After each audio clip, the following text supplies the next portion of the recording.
Morning, all my frumpy junkies and bleaker tweakers or meeker tweakers. No, I don't know. So I'm doing another tradition video, tradition 10, and I was going to do it at 8, but I realized that um, I'm kind of addicted to doing the lives to get stuff out of my head. So I waste a lot of time in the beginning. I just go on shit. I don't even, nothing's planned. It just fucking happens. And yeah. And in the context of nothing being planned, I haven't even read anytime I've done using this. The first couple that I was doing, I wish I would have added this to or had this. It was sitting fucking right there the whole time too. But I haven't read what it says about tradition 10 in this. I'm gonna read it out of the back of the big book because it doesn't matter what 12-step program you are in. If it relates to substance abuse, then, or if it's for substance abuse, like NACA, CMA, CA, NACA, CMA, AA. Fuck. The traditions came from Alcoholics Anonymous, adopted with the permission of, and it'll say that in all the literature.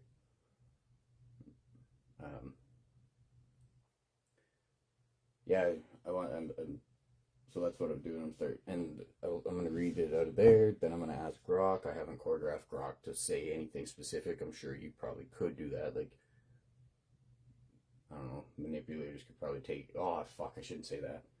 Never mind. Scratch that. Give you fucking ideas.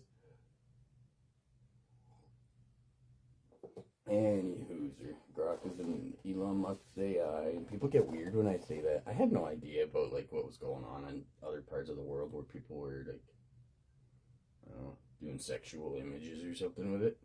I don't give a fuck. It's max truth seeking, and if people don't understand the entrepreneurial shit behind Elon Musk, and you're trying to pick sides for which AI you should go for, my suggestion is you pull your head out of your ass and understand which one is. There may be an AI that stays within competition with him, maybe, but he already is, regardless of how the AI turns out. He's already implemented the need for his AI specific in many different fields, in many different organizations. So his isn't going away. Many of them might go away. We might turn into a world where AI is a whole bunch of different ones that are in competition, which would be more healthy than just one actually dictating everything. That being said, there might be a couple competitors that stay on top. You know, like Google, hopefully not China's, or maybe hopefully China's. I don't know. Maybe like if it may be a good thing. I guess if I were to really like, because we can't really predict what's going to happen. So to hope that China's AI somehow becomes a problem, or not somehow obtains problems where they destroy themselves or some shit like that. That could be a worse future too. So I can't say, What I do know is we don't want a dictator running the world. That is bad. Because is it communist? I don't know. I should probably look it up, but because I'll ask Grok. In China, it's not a group conscience. They do what they want to do at the government level, and yeah, that happens in like all governments. People are pretty naive when they think you do have a say or whatever, and you could rise up and all that, but not in China. They can't rise up. They rise up, they fall down. So there's nothing really morally guiding them. Anyways, I'm digressing. I fucking waste that. Like, people sit there and watch that while they're supposed to be watching a traditions video. That's why I'm starting in half an hour earlier. It's probably healthy. And if you want to skip ahead to 8 o'clock, I'll dive into the traditions. So right now, skip ahead half an hour in. I'll dive into the traditions. if that's what you're watching this for. It's really important.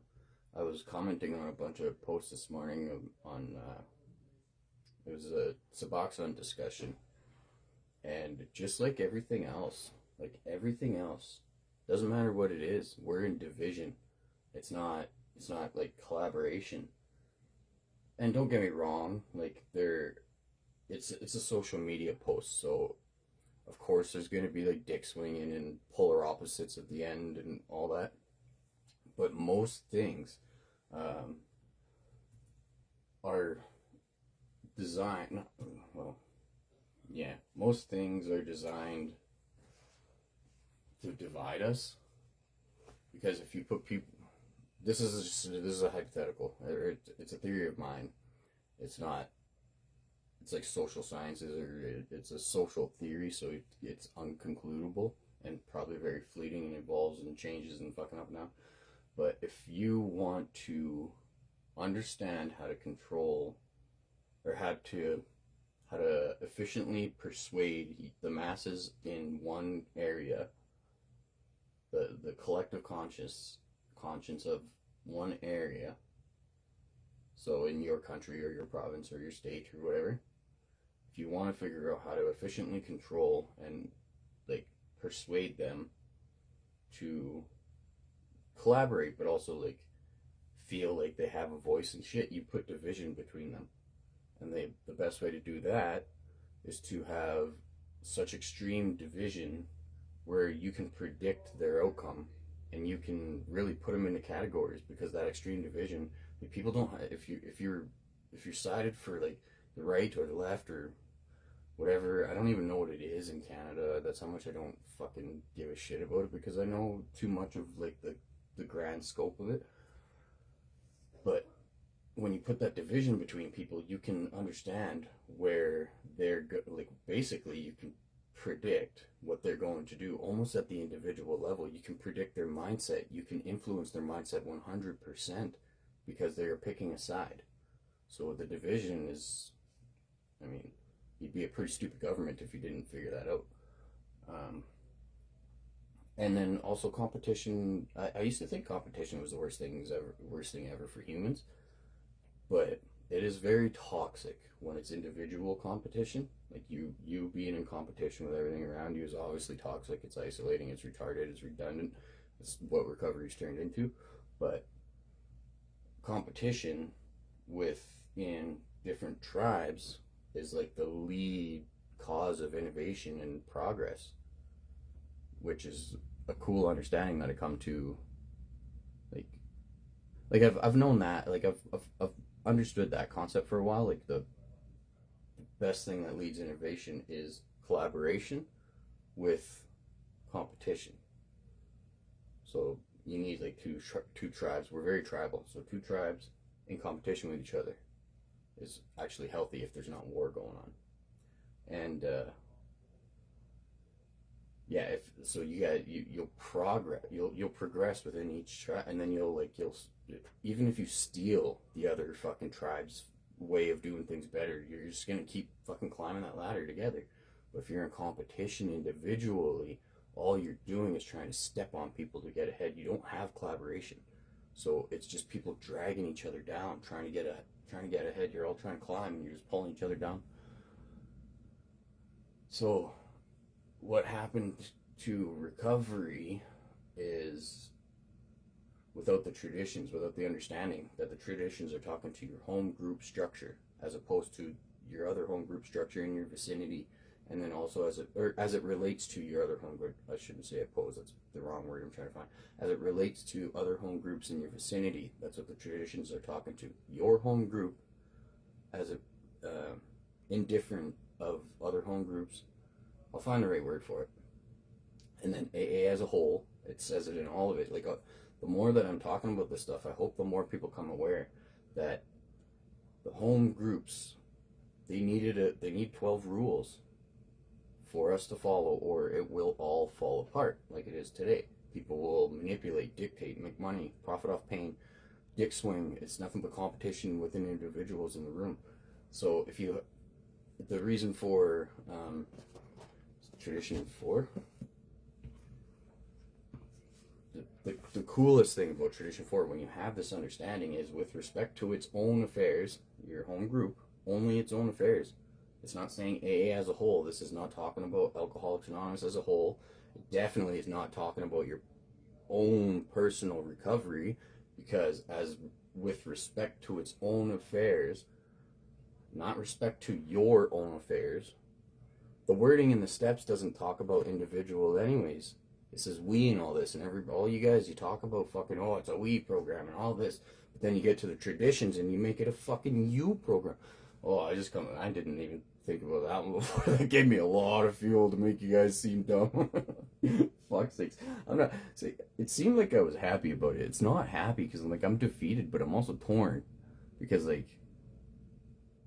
it's not like it was obvious. I've been doing this for a long time trying to figure out where everything's going wrong, and I just put those dots together that this is a we program when you're talking about the steps, and it's all about fucking, everything that comes out of everybody's faces. But then you get to the traditions, and the traditions are talking to the structure of the home group, where it is actually talking to your collective conscience of your home group, and then they turn it into individual toxic bullshit. Fuck. Anyways, okay, so Tradition 4, with respect to its own affairs, your home group, indifferent to the other ones, each AA group should be responsible to no other authority than its own conscience.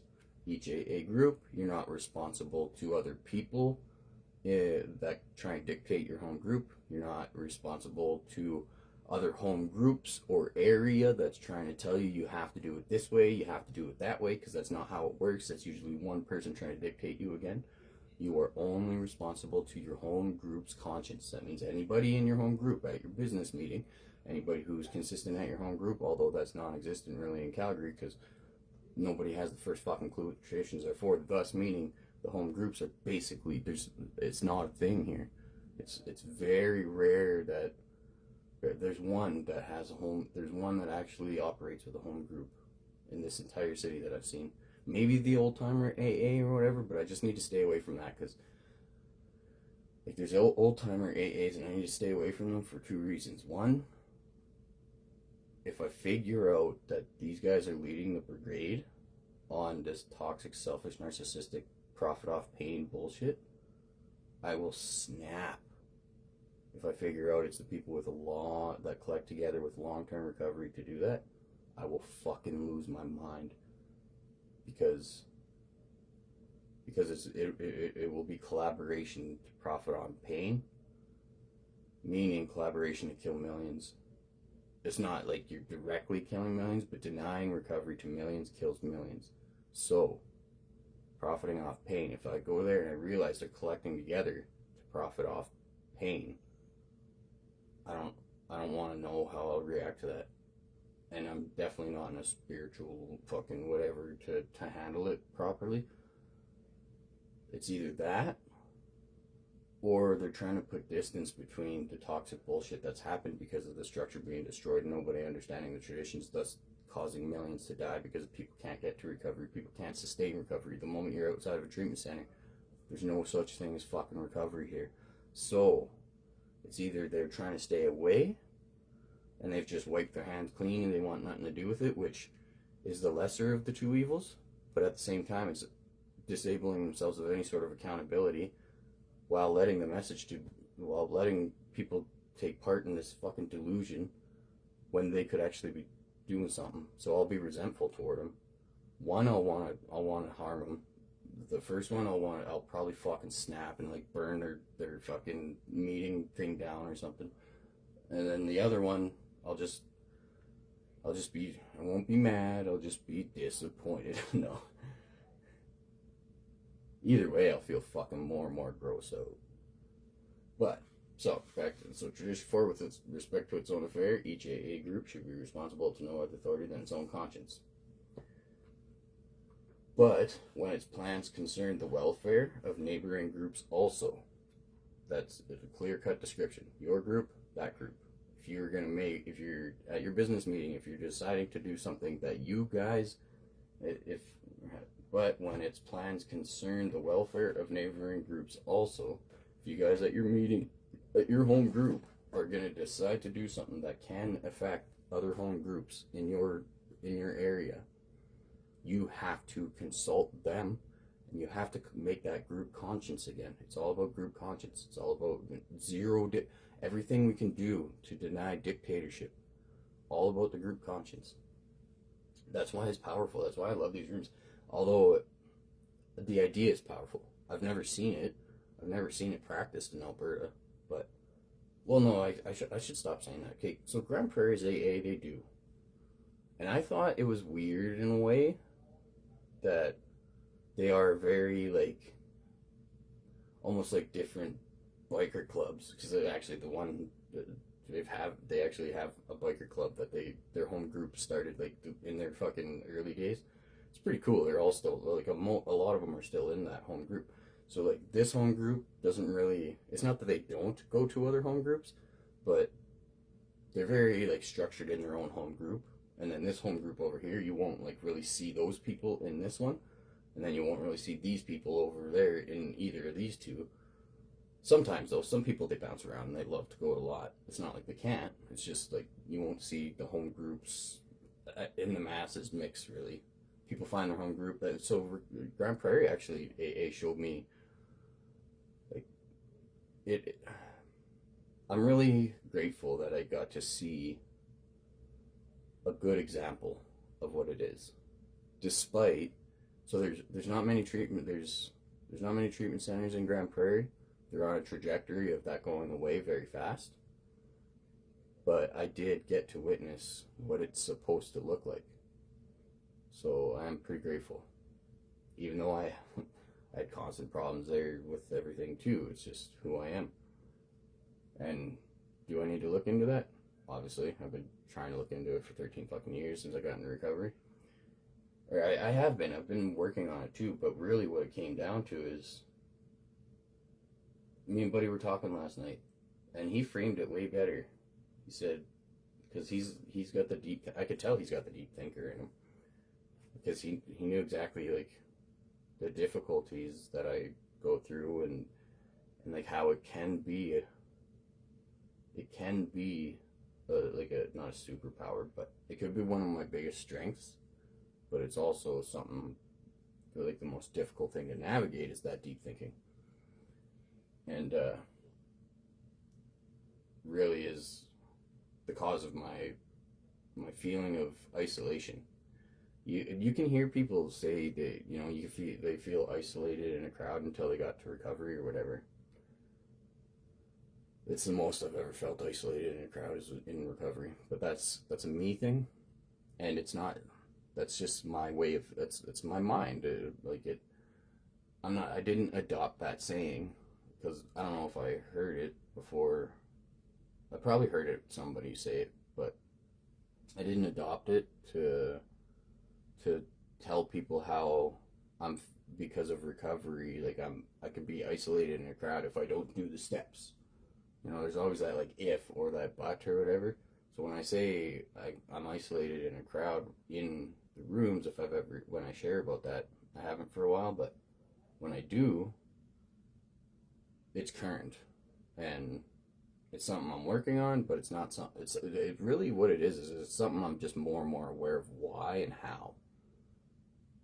And the division in the rooms are not going to help that. That's going to be consistent until there's extreme change. That's not something that I can just say the steps will cure me of. That will actually the design of the steps today are designed to divide, and that's from treatment center narrative.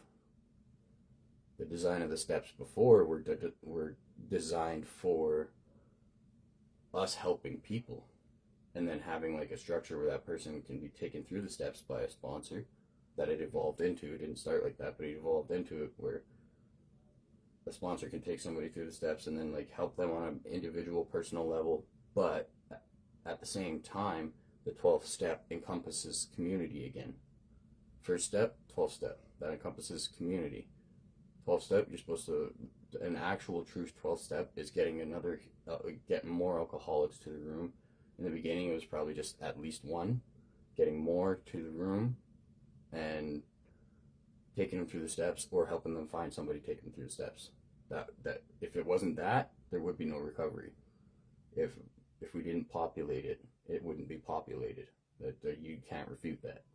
So that was the design of the steps, and then now it's also taken someone through, because when they had the population explosion of hospitals and institutions and government, like when we had way more newcomers than we knew what to do with, they obviously had to solve the sponsorship issue. So in light of that changing in the dynamics, the most important thing at the time was we need people to be sponsors for those that are already in the room, or we're not going to be able to hold on to the people that are there. And then as the dynamics change, we're going to have to figure out where we need to make like extra effort.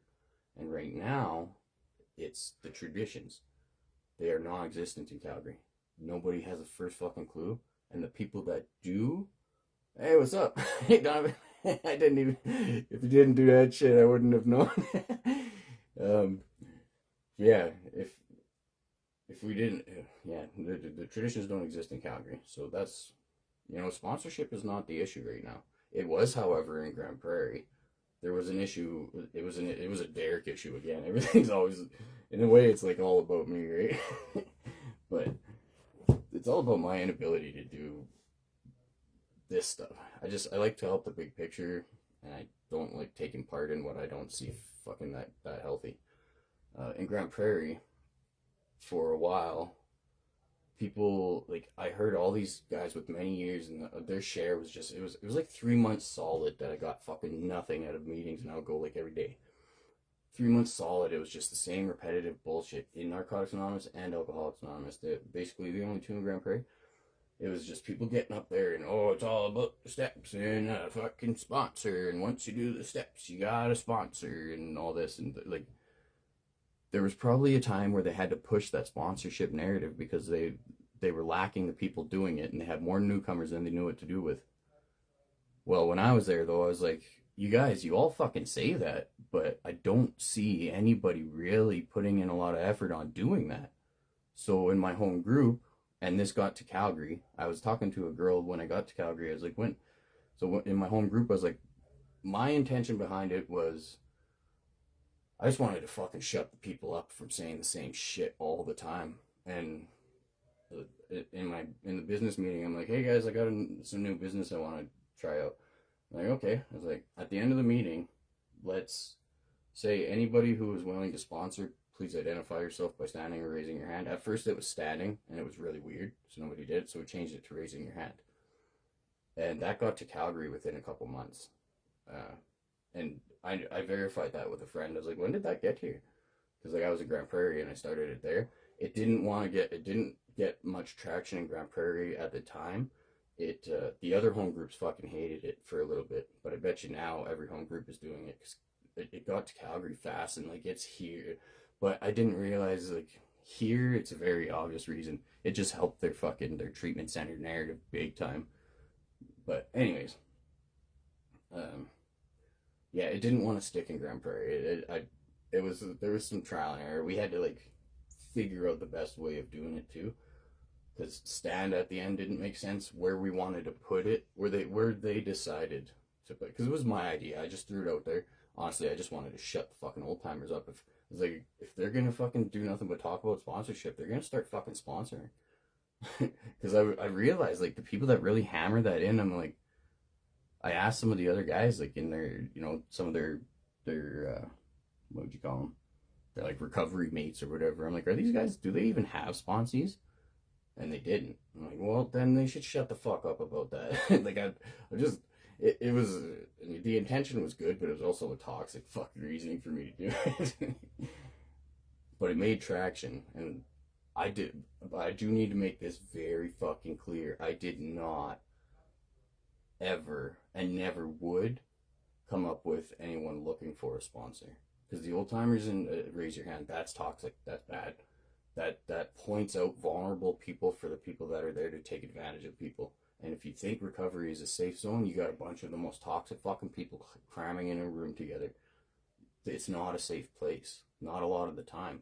our collective agenda is to try and create a safe place, and without the traditions, nobody has the first fucking clue on what that means. But the some old timers in Grand Prairie told me, they're like, or they would tell people in the rooms, they're like, you have to go and find your sponsor. You have to go to that's 90 meetings in 90 days is a big thing, because you need to check out that it used to be a big thing, is you need to go to different meetings and check out and find which home group feels like it would fit, and which sponsor actually says, which sponsor connects on such a level when they're sharing, that you can go up and ask them and actually confidently be ready, like this is going to be the right guy because of the way he portrays himself and stuff. Humans don't usually fit together. Like, you get enough of us in a room and you'll find one or two or whatever. So that's what the 90 meetings in 90 days also used to be. It's like, you go, you find your sponsor, you ask him to be your sponsor. So I did not start that raise your hand for fucking sponsorship, because that is actually very toxic. And there's a lot of narcissists in the room. Like, 1 in 5 people apparently have narcissistic traits in the actual human population. You gotta like scale that up big time in addictions recovery. And so these people, you'll see them like, they'll just like attack a newcomer or whatever. Like, if they're going to chat to a newcomer, it's all right. But if they're going to like attack a newcomer or something, there's like two agendas. It's like they can't wait to manipulate and control someone, which that's the biggest reason why you they didn't the old timers, they hated the meeting list getting passed around in Grand Prairie. Like, these real old timers, they fucking hated the meeting list, because they're like, it destroyed a big part of what recovery was for them, and that is getting outside of your comfortability zone, going up to that guy and asking him for his number. But it also, like, it was way more powerful that way. People actually got connected, because when you send that piece of paper around, it's so impersonal that it's not that like all of us don't use it. It's just, it's so impersonal. Why, like, close your eyes, pull out your phone, hit a bunch of fucking numbers, and talk to that person. That's basically what you're doing.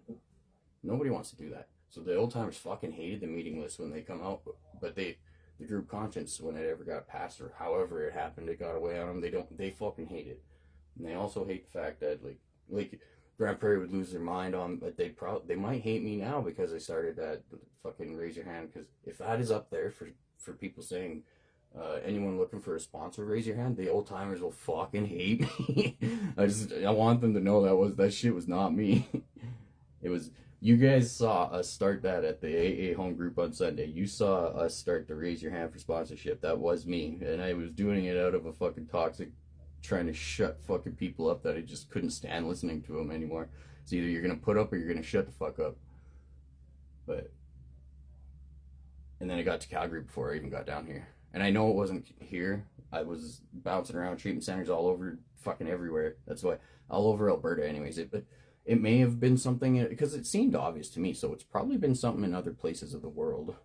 But I know in Alberta it originated in Grand Prairie, and they didn't want it there either. Or they didn't even want it there. And then when it gets to like an environment in Calgary where like 90% or 70%, and that's a low number now, I'm realizing, 70% of the people that are in the rooms here are paid to be there. They're working for a treatment center, they're paid to be in that room. So a good chunk of them are probably headhunting people. So that raise your hand for sponsorship thing is just another tool for them to fucking abuse. And yeah, yeah. It probably, like the amount of no newcomers. We have no one to share your experience, strength, and hope to, because the moment that there's somebody new there, they get headhunted by a treatment center, and either they're off to a different province to go to a different treatment center in a different province, or they're in one here, and 1 week in, they got their heads so full of dictative recovery that they're not a newcomer anymore. All of a sudden, they're saying shit that's so confident and so, in my eyes, complete bullshit. But anyways, I gotta get into the traditions. This is why I went on, see, half an hour. I was rambling for a lot longer than that, Donovan. But I've been doing the tradition video at 8, and I realize I should probably start at like 7:30 just to give my mind some time to do some bullshit. Alright, so we're on tradition 10 here, fellas and gentlemen. Or lady, how did I say it? Fellas and lady gentlemen. They're my frumpy junkies and my meeker tweakers or bleaker tweakers. Page 565, tradition 10. The long form. No AA group or member should ever, comma, in such a way as to implicate AA, express any opinion on outside controversial issues, particularly those of politics, alcohol reform, or sectarian religion. The Alcoholics Anonymous groups oppose no one. Concerning such matters, they can express no view whatsoever, or whatever. Yeah, so this one is, I was just talking about the division that we are really we're trying to create unity. The 12 traditions are they're the foundation of unity. They are fucking more important than anybody could ever fathom, and they're non-existent in Calgary. They're on page 563 of the big book for every 12-step program as it relates to drug addiction, or as it relates to substance abuse. 12 traditions of AA adopted with the permission of. Doesn't matter what program you're in. And mind you, like, don't go into fucking Al-Anon and listen to their toxic bullshit. That has nothing to do with us. It's like the polar opposite of our purpose. It's for people who want to try and figure out how do I. It's a weird complex. How do I comfortably be by myself? I'm gonna go to a room and try and figure out how to comfortably be by myself. It's so contradictive in it. And then if you relate that, that's what recovery sounds like now. It's dick swinging. It's division. It's fucking everybody against each other. I want to be cooler than that guy. Holy fuck, he shared pretty good. I'm going to steal it and use it next time so I can try and sound better than other people. These are 12 rules for each home group to ensure there's no dictation, to ensure there's no outside influence, to ensure there's no internal controversies.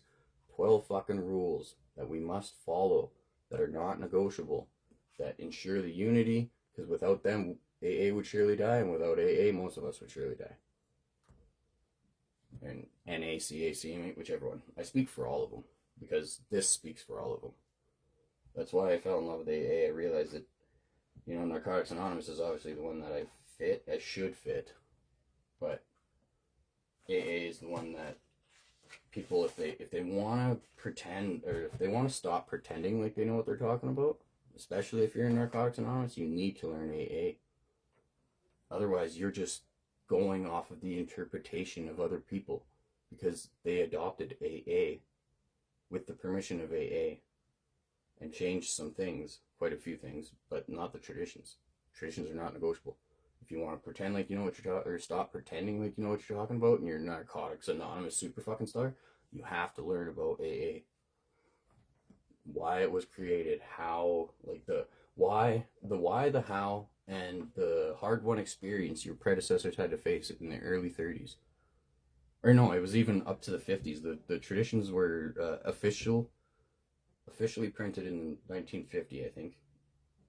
But like the 15 years leading up to that was their hard-won experience, that they didn't have the traditions, but the meetings were like everywhere. Without the traditions, the meetings were everywhere, and they were almost as toxic as they are today. I know that sounds fucked up, but it's true. Without these traditions, AA would have died. And without these traditions, AA is dying. Take treatment center narrative out of there, they're dead. Because nobody knows how to get people there. So if AI does like this insane shift on our financial institutions, on like which it's going to, and if like the treatment center narrative doesn't survive because the funds will be allocated to something else, or like we'll just realize we just got to get rid of that, we got more pressing issues, it would be the best thing for recovery that's ever happened in Alberta for sure since it started. But at the same time, it also would probably kill it overnight. But then we could rebuild and understand, holy fuck, that was a hard-won experience. to realize that how important these traditions are. And the treatment centers break every one of them. I'm probably going to find out like 7 more ways going through this. Yeah, well, maybe not this one. So when it's talking about, this is my understanding before I read like the thing and before I read the pamphlet. I've never read it before for Tradition 10. This is my first time going through it. It's pretty cool to go through it with you guys so you can understand that, like, I don't know what it's about to say and it's going to teach me some shit, but it's also going to relate some stuff that I do know. It'll probably teach me some stuff. Then I'll ask Rock at the end. It's kind of interpretation pulling from AA.org and then that kind of shit. Yeah, so the no AA group or member should ever in such a way as to implicate AA. So when I was doing I was making the tradition videos where I was doing like the AI generation and the voiceover. What I learned about Tradition 10 during that is when it's saying no AA group should ever in such a way implicate AA, we stay out of, particularly in those, okay, so I guess it sums up this whole part. Should ever in such a way as to implicate AA, express any opinion on outside controversial issues, particularly those of politics, alcohol reform, or sectarian religion. So what I learned about that is like a big part of what killed the groups prior, like the Oxford group and the other, whatever you want to call the other ones. There's a few things that were like AA, but they died because they didn't have the structure of the traditions. And they were not AA. They're nothing to do with AA. Absolutely nothing to do with AA. It's a complete different separate entity to like the Oxford group and the other one that was like the before, like the failed attempts at some sort of version of recovery. They weren't AA. It didn't evolve from it. It didn't develop into. They were completely different, 100% different. They had nothing to do with it. How they took part in inspiring AA, but so did Carl Jung. So did like many things. So did God, right? So, anyways, I digress. But what this is talking about is like we do not take part in protests against alcohol reform. I might even say that later on. Alcoholics Anonymous groups oppose no one concerning such matters. They can express no views, whatever. Yeah, so like alcohol reform, you know, when people in the days where they the prohibition. I think AA started around that time. I should look into when the prohibition was going on, when like alcohol was banned in America or whatever, and people were like it was illegal to sell it kind of thing. AA had no say on what happened there. Whether it got passed, whether it stayed illegal, like AA took no part. As the group conscience, you do not individually go and protest, do whatever the fuck you want. Individually, go on social media, do whatever the fuck you want. In the name of AA, you do not drag AA's name into anything. That's what Tradition 10 is saying. It stays out of everything. I'm not representing AA. I'm not representing anything. I'm saying that I go to many of the anonymous programs, 12-step programs. I go to many of them, and what I'm doing with this is just sharing information. And open meetings, anyone in the world can go to an open meeting. I'm not doing anything that goes against anything. Contrary to what treatment centers will have you believe, all the while they're contradictively using their clients' face, name, graduation, all that shit to beg for money. Breaking like fucking all the traditions in ways I never thought possible. So, yeah, what Tradition 10 is saying, Alcoholics Anonymous takes no part in big picture politics, no part in big picture alcohol reform, no part in big picture, like nothing. What it's saying is everything stays the fuck out of us and out of Alcoholics Anonymous, Narcotics Anonymous, all that. Everything stays out of us. We're like, get the fuck out of here. You have nothing to do with us. No, we cut you off. We'll involve ourselves up to where we want to, and you do not dictate our outcome. That's what it's saying, but Tradition 10 is also saying we stay the fuck out of everything else, because if we're going to have boundaries, we have to have them both ways. We don't take part in other say. We don't take part in other government bullshit. If we're going to have boundaries, it goes 2 ways. It's not just we have boundaries, and then we're just going to go fucking drop our cock in everybody's coffee over there. I don't know why I said it like that.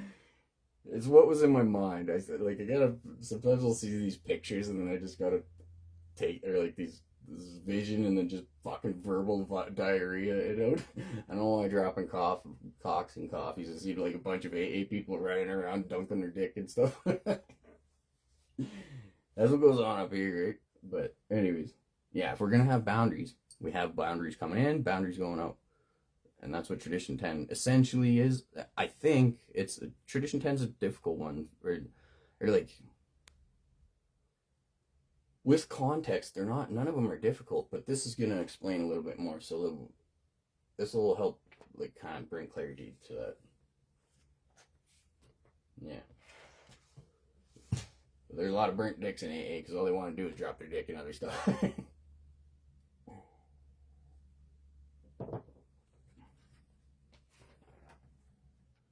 10th tradition. Oh fuck, this this ain't gonna give us any information, it's just pictures. And then the 11th tradition, at least it has a couple paragraphs.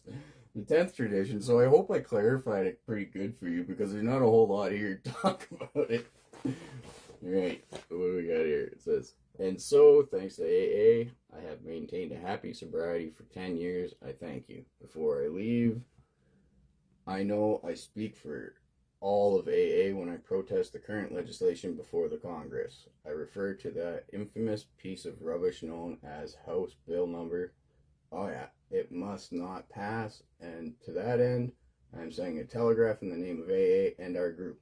So I guess it does kind of explain, without some sort of fucking, like, without me digging in before, though, that would have meant, like, nothing to me, probably.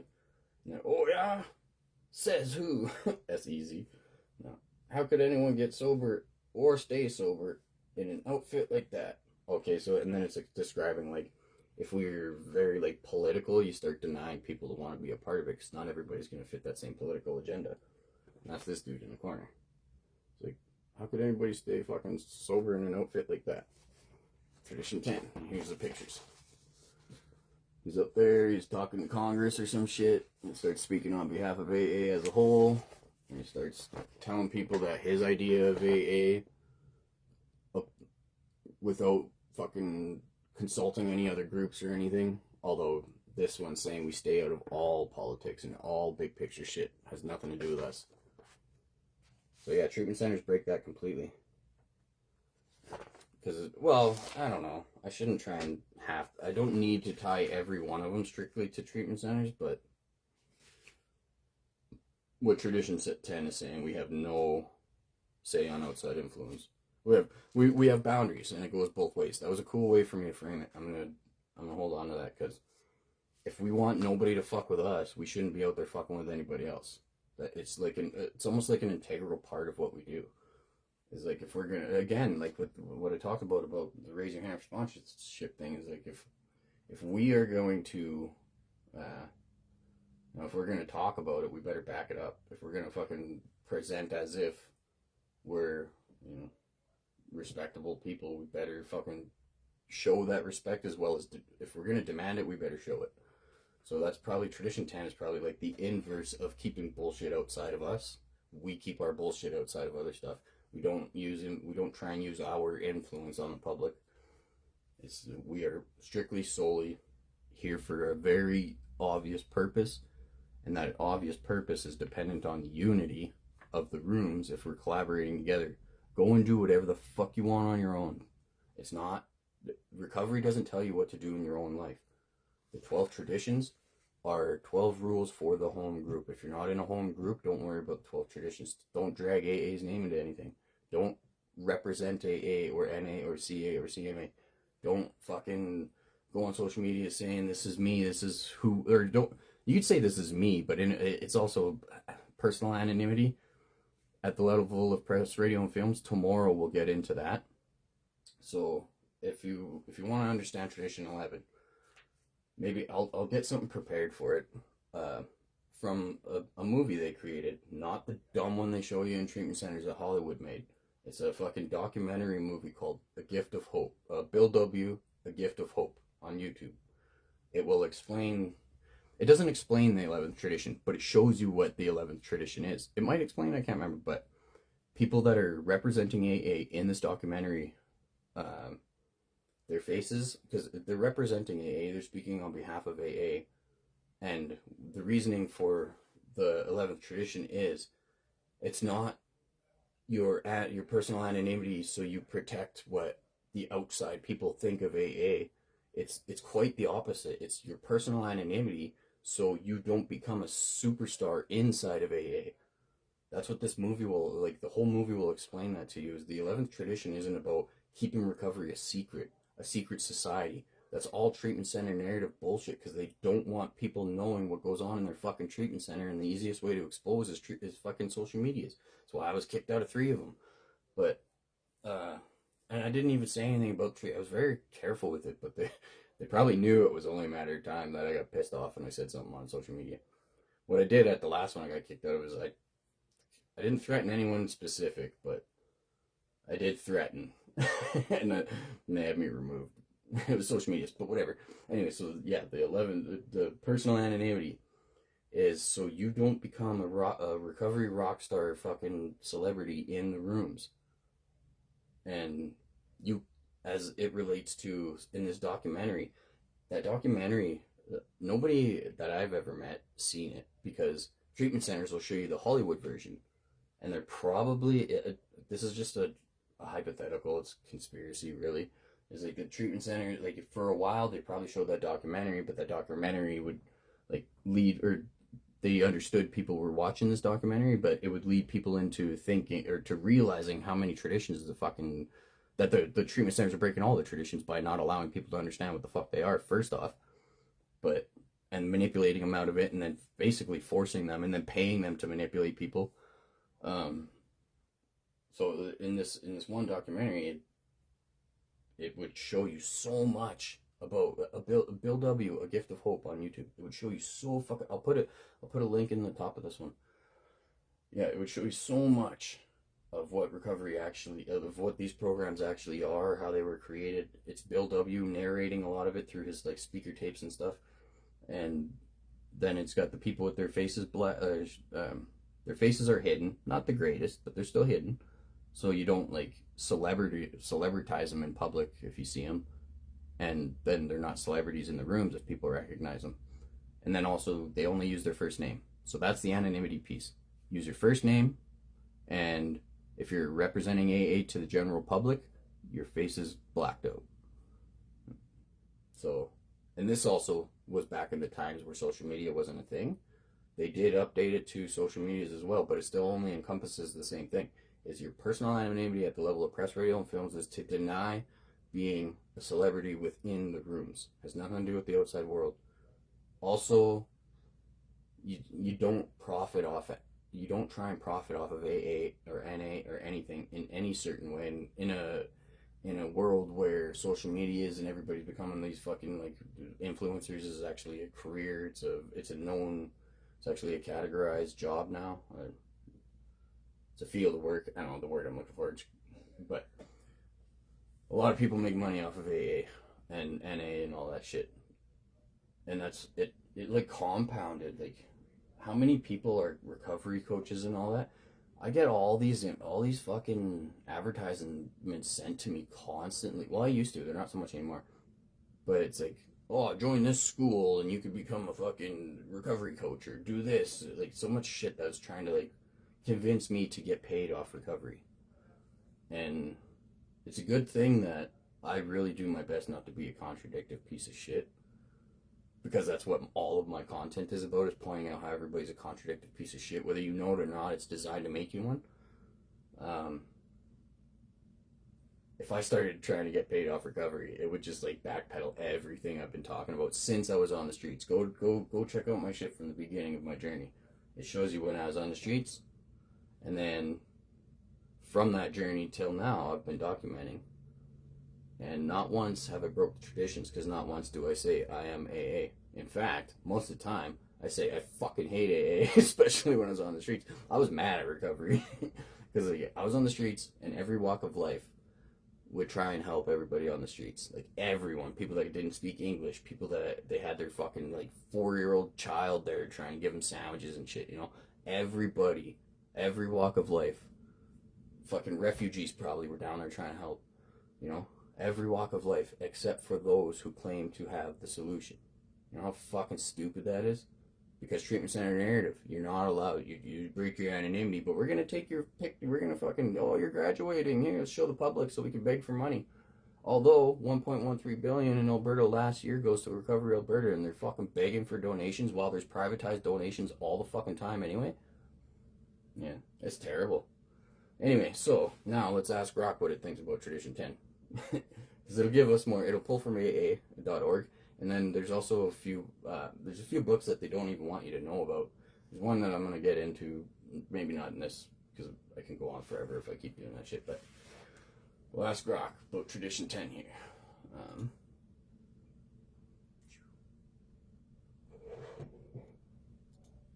Oh, what the fuck?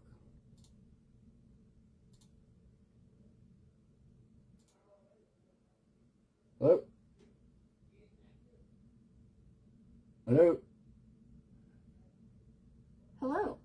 Hey, we're recording the Tradition 10 Facebook Live. I was wondering if you can do the same kind of deal like we do with the other ones. From AA.org and reputable sites, pull up information on why the traditions were created in the beginning, the need for them, how difficult it was to get them to actually become a thing. Tradition 10 specifically for in the time that they were created, what it was used for, what is the need for it, like the severity or the extensive need for it to be practiced properly, and the dangers of us not practicing it today.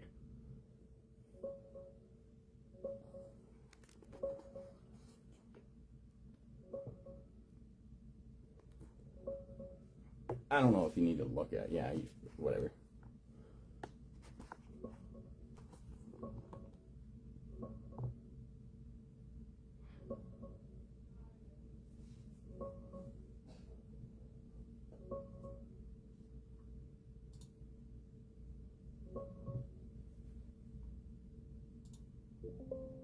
Tradition 10 is the firewall that keeps AA out of the culture wars and lets it stay laser focused on helping drunks get sober. Short form, straight from AA.org and the Big Book.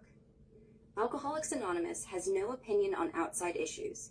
Hence, the AA name ought never be drawn into public controversy. Long form. No AA group or member should ever, in such a way as to implicate AA, express any opinion on outside controversial issues, particularly those of politics, alcohol reform, or sectarian religion. The Alcoholics Anonymous groups oppose no one. Concerning such matters, they can express no views whatever. Why it was needed back then. The early fires. In the 1940s, AA was blowing up, and members started dragging the name into everything. From the official pamphlet, P17, AA Tradition, How It Developed, Bill W., 1955, AA.org, PDF. Members lobbied politicians for alcohol laws, testified in legislatures, became straight-up lobbyists. One guy ran for office and used "I'm an AA member" in ads, implying AA backed him.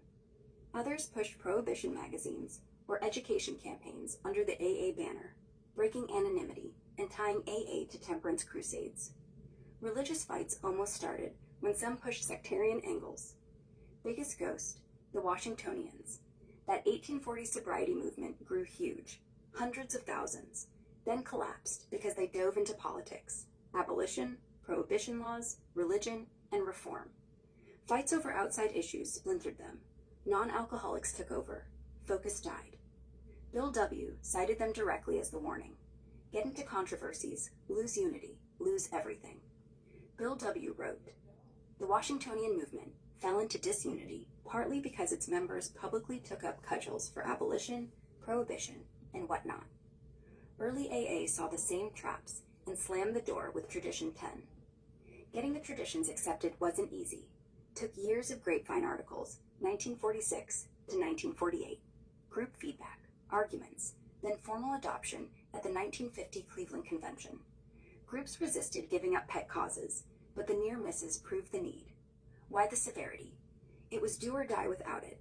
AA gets labeled. Those anti-liquor zealots, that religious cult, those political whatever. Half the suffering alcoholics walk away because they disagree with the AA stance. Unity cracks. The message drowns in noise. Bill W. called these danger-fraught issues that could decide AA's final destiny. Dangers if we ignore it today. Today it's politics bleeding into shares.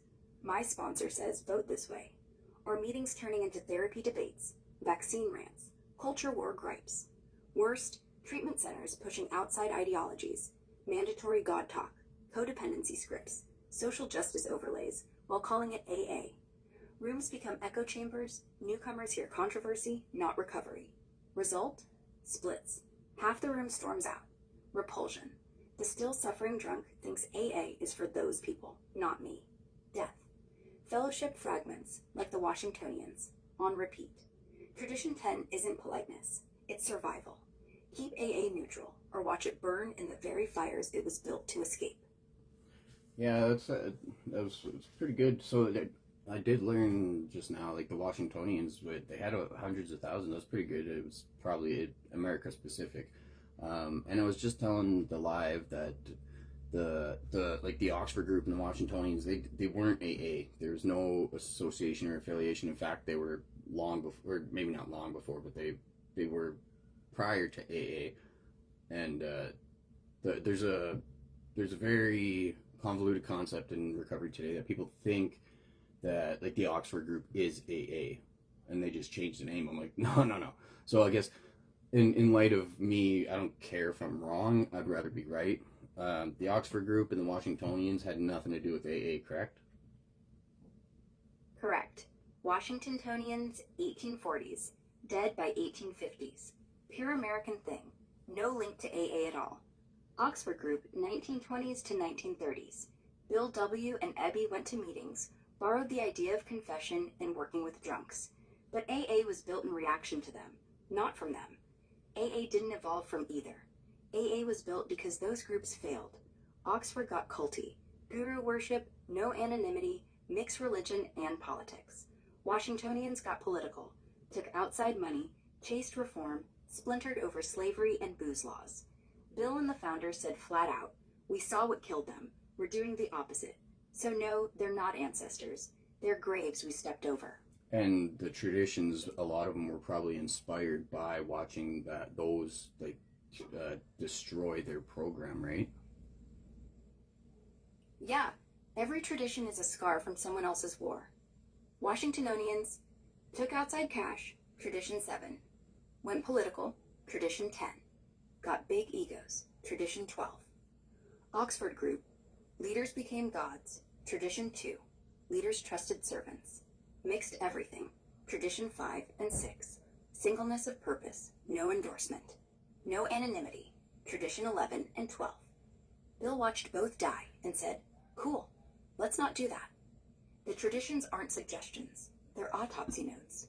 Cause of death, ego, money, controversy. AA's just the first one smart enough to learn. Yeah, but then you collaborate a bunch of dipshit humans in the same fucking room, and ego takes over, financial agenda destroys, and we get what we have today.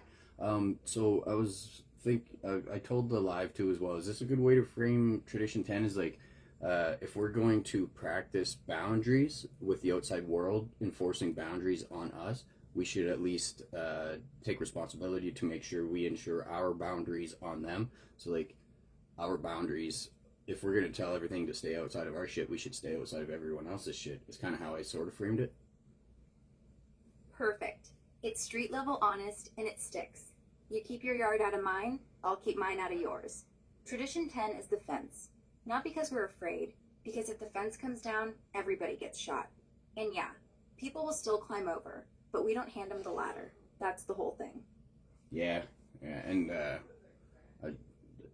I liked how you explain that to the live, because that is important. Like I don't know what goes on in most people's heads. Is I figured out very early on that the traditions are important, and it was only led because the misunderstanding of them is why I figured they were important. When I went to a business meeting in early, like not my early recovery, I guess, but it was like one of my first cracks at recovery, and I was probably 3 months or something in. I got a home group, went to a business meeting, we read the traditions right before the business meeting. That was it. And then it popped off, and my mind's like, what the fuck? Like, why does the business meeting have less structure and bullshit than the fucking meetings where we're trying to share to each other? But it has the most structure because the traditions are not negotiable. They're not a personal take on it. They're not something that you just put here and don't use there. They're a very, very structured fucking thing for a reason, right? Exactly. Business meetings are sloppy. No minutes, no votes on who gets to speak, no secretary barking orders. Because that's the point. If the traditions are the spine, they don't need a fucking suit and tie to hold them up. They're not guidelines. They're the load-bearing wall. You don't interpret gravity. You jump off a building, you find out real quick it's not optional. Same here. You ignore a tradition because it's not for me. The whole roof caves, not because someone punished you, because the program only works when the structure stays invisible, holding everything up while you get to breathe. Thank you.